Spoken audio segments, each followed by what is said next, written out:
નમસ્કાર, આપ જોઈ રહ્યા છો નેશન પ્લસ ન્યૂઝ. હું છું આપની સાથે હેતલપુર. પહેલગામમાં થયેલા આતંકવાદી હુમલા બાદ ભારત સરકારે પાકિસ્તાનના તમામ નાગરિકોને દેશ છોડવાનો આદેશ કર્યો છે.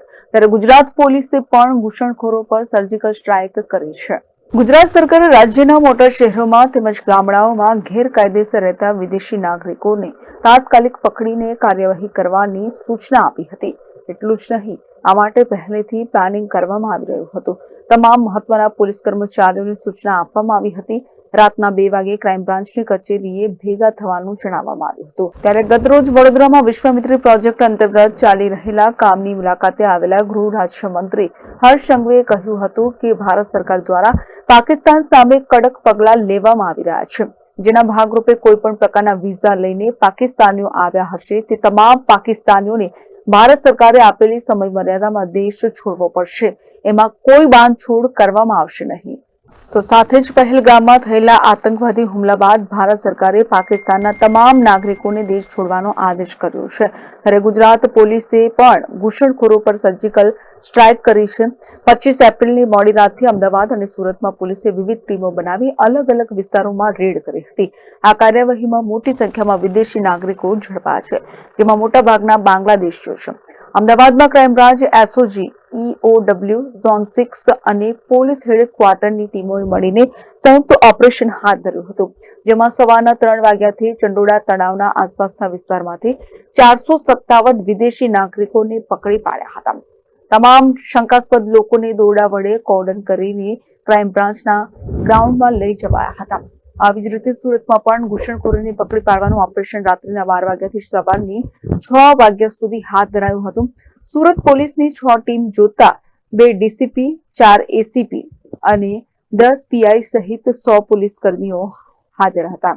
આ ટીમોએ શહેરના ઊન, સચિન, લીંબાદ, લાલગેટ, સલાબતપુરા સહિતના વિસ્તારોમાં રેડ કરી 120 થી વધુ શંકાસ્પદ વિદેશી નાગરિકોની અટકાયત કરી હતી. બાદમાં તમામને પૂછપરછ અને જરૂરી ડોક્યુમેન્ટની તપાસ માટે પોલીસ હેડક્વાર્ટર લઈ જવામાં આવ્યા હતા. જેમાં ગૃહ રાજ્યમંત્રી હર્ષ સંઘવીએ સુરત પોલીસ કમિશનર કચેરીથી રાજ્યના ડીઆઈજી સહિત જિલ્લા પોલીસ વડાઓ સાથે વિડીયો કોન્ફરન્સના માધ્યમથી મહત્વપૂર્ણ બેઠક કરી હતી. સુરત પોલીસ કમિશનર કચેરી ખાતે રાજ્યના આઈજી, પોલીસ કમિશનર, અધિકારીઓ સાથે ગૃહ રાજ્યમંત્રીની વિડીયો કોન્ફરન્સની બેઠક શરૂ થઈ ગઈ હતી, જેમાં ગેરકાયદે घुसणखोरों मुद्दे चर्चा કરવામાં આવી હતી. देश के लोकप्रिय प्रधानमंत्री आदरणीय श्री नरेंद्र भाई मोदी जी के अध्यक्षता में कैबिनेट कमेटी ऑफ सिक्योरिटी की बैठक में लिए गए निर्णय पे सभी राज्यों की जिम्मेदारी है कि वो निर्णय को जल्द से जल्द लागू किया जाए. गुजरात के मुख्यमंत्री श्री भूपेंद्र भाई पटेल जी के मार्गदर्शन में गुजरात सरकार ने सभी जिला इकाइयों पे जिला पुलिस को ये सूचना दी है. केंद्र सरकार के ये निर्णय को जल्द से जल्द नीचे तक पहुंचाए और पाकिस्तानी अलग अलग जो हमारी पॉलिसी के माध्यम से जो वीजा प्राप्त किए हैं उन्हें समय सीमा से पहले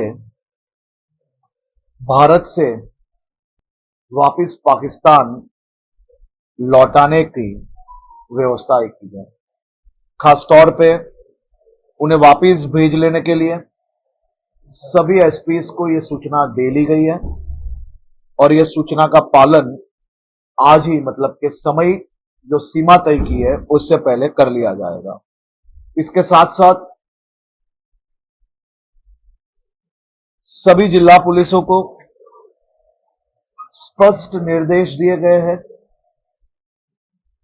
कि पाकिस्तान से पीड़ित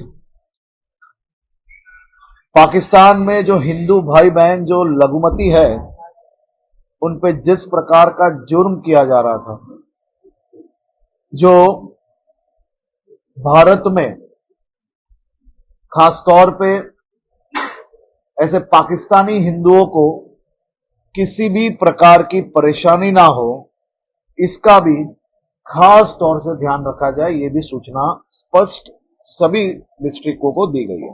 sir as we are bordering state with Pakistan, sir हम एक्स्ट्रा क्या प्रिकॉशन रख रहे हैं? जो भी डिस्ट्रिक्ट पाकिस्तान से मतलब सरहद से जुड़े हुए हैं उसमें कुछ खास व्यवस्था सुरक्षा को लेकर? देखिए, सभी प्रकार की जो व्यवस्था है और सुरक्षा को लेके जो खास तौर पे इंतजाम है, वो स्टेट पुलिस की जो जिम्मेदारियां है, वो सभी प्रकार की कामगिरियां एकदम विजिलेंट होके स्टेट पुलिस सेंट्रल एजेंसीज के साथ मिलकर कर रही है। બ્યુરો પર નેશન પ્લસ ન્યૂઝ વડોદરા સમાચારોના સતત અપડેટ મેળવવા માટે અમારી નેશન પ્લસ ન્યૂઝની યુટ્યુબ ચેનલને સબસ્ક્રાઇબ કરો, બેલ આઇકન દબાવો અને જોડાયેલા રહો ફેસબુક, ઇન્સ્ટાગ્રામ અને ટ્વિટર પર।